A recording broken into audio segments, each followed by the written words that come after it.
こんにちは、木内です。今回はスキップフロアのお話です。スキップフロアというのは、例えば1階にダイニングがあって、半階があってリビング、さらに半階があって2階部分に個室があるというような床の高さに変化をつけることを言います。半階があったところにいわゆる中2階があることによって家全体のつながりが断然良くなります。1階と2階の一体感は吹き抜けを設けることでも作ることができますが、中間の高さに床があることによって距離感は一気に縮まります。この高さの変化は空間に動きをもたらしますので、他のプランでは実現できない面白さがあります。言葉で説明するよりも事例を見ていただいた方が分かりやすいと思いますので、まずご覧ください。手前が中2階のレベルでリビングとしています。そしてこのリビングの奥、半階下がったレベルにダイニング、左側の階段から半階があったレベルに書斎や寝室、子供室などの個室を設けています。中2階のリビングと1階のダイニングは連続していて、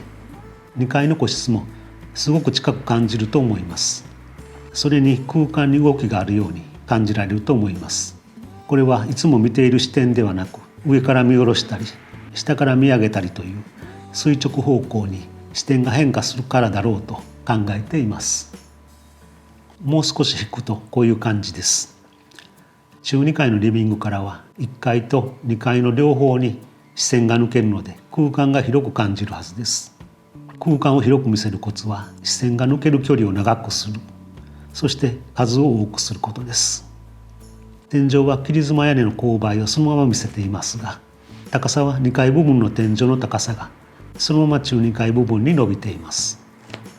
ですのでリビングの天井は 1.5 階分の高さになります。2階分の吹き抜けを作らなくても上の階とつながります。2階分の吹き抜けはちょっと高すぎると感じることが多いので、ちょうど良い高さだと思います。1階のダイニングから中2階のリビングを見返したところです。手前がダイニングでテーブル横に設けた囲炉裏が見えています。半階上がってリビングがあって、その奥にはまた半階上がって和室を設けています。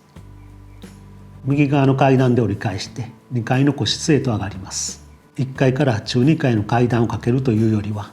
床全体が盛り上がっていくようなイメージで部屋の端から端までを階段状にしています。もう少し引いてキッチンから見るとこんな感じです。キッチンからはダイニングリビングを見通せます。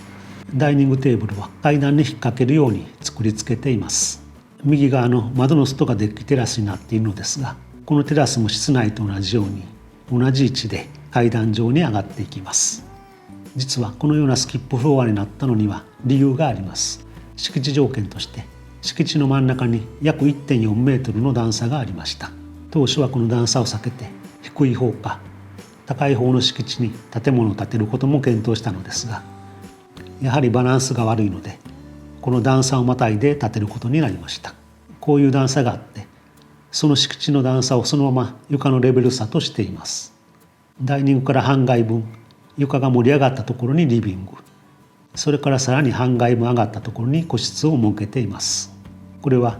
実設計の詳細な図面です。もう一つ敷地に高低差がある事例をご紹介します。こちらはご実家の庭に建物を新築するという計画でした。江戸時代に建った長屋門や蔵が残っていたので、そこへの影響はできるだけ避けるために庭に食い込むように建物を配置せざるを得ませんでした。その庭が築山になっていて、こんな風に庭が盛り上がっていました。普通にフラットな床で計画すると部屋の一部が半地下になります。そこで先ほどと同じように床のレベルを2つのレベルの地盤面に合わせてスキップフロアとして計画しました。そうすることで既存の庭をうまく利用できるのではないかと考えました。スキップフロアを説明するのは難しいのですが、建主さんには最初の事例の家を見学してもらうことでスキップフロアで行こうということでスムーズに進めることができました。この写真は1階のキッチンから見たところです。キッチンカウンターの向こうがダイニングで、大階段上がったところがリビングになっています。ダイニングからもリビングからも庭を眺められて、庭も階段と同じように上がっているのでリビングからも庭に出ることができます。リビングから見返したところです。半階下がったところがキッチンとダイニングで、右側の階段を半階上がったところが廊下で各個室につながります。テレビの上部のハイサイドライトから実家に昔からある桜の大木を眺めることができます。天井はそれほど高くしないで、リビングの奥から手前の2階部分に向かって勾配をつけています。引っ越してお住まいになると、この大階段は子どもさんが一番に活用され始めたそうです。子どもさんのお友達が来るといつもここでおしゃべりをしているということで、まるで公園のような感じです。子どもは居心地のいいところを見つけるのがうまいので、階段はいつも目をつけられます。見ていただいたようにとても魅力的なスキップフロアですが、もちろんデメリットもあります。まずスキップフロアの場合は部屋と部屋を仕切らずにワンルーム空間とします。魅力を生かすためにはそうしないと意味がありません。そうなると1階から2階までが連続する空間になるので、吹き抜けと同じようになります。容量が大きいのでしっかりと断熱をして熱の出入りを少なくした家でないといけません。それと上下階の音は伝わりやすくなりますので、この辺りは吹き抜けの動画も参考にしてください。そしてスキップフロアはかなりコストアップになってしまいます。床がフラットな建物に比較して材料手間ともかかります。まず基礎に費用がかかります。形も複雑になりますし、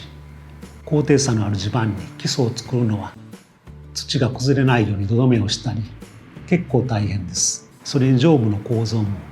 床がずれるので、一体ではなく別々の床として検討しなければいけません。構造だけを考えると一枚のフラットな床になっている方が有利になります。もちろんそれを補強する方法もあります。ただ構造が複雑になるので、構造計算で安全を確かめることは必須になります。工事の材料や手間だけでなく設計の難易度も上がります。そうしたことから現実的にはよほど必然性がないと採用が難しいのがスキップフロアです。無理に作っても無駄がたくさんできてしまいますので注意してください。先ほどの2つの事例は敷地の中に高低差があったのですが、敷地と道路に高低差がある場合も、特に1メートルから2メートル程度の差の場合は当てはまりやすいので検討してみるといいかと思います。スキップフロアにしない場合でも擁壁を作って敷地全体をフラットにする必要がありますので、その費用をスキップフロアの費用に回せば全体としてはかえってコストダウンになる場合もあります。どうしてもスキップフロアをご希望の場合はそのような土地を探すのも一つの手かと思います。敷地に高低差がない場合は部屋の天井高の差を生かしたり床下の物入れを作ったりしてスキップフロアとすることも考えられますが、成立するのは稀なケースと言ってもいいかと思います。唯一可能性が高いのがビルトインガレージの上部を利用する場合です。どういうことかと言いますと、通常でも1階の居室の床とガレージの床の高低差が400ミリ、居室の天井高が2400ミリ、ガレージの天井高が2200ミリとすると、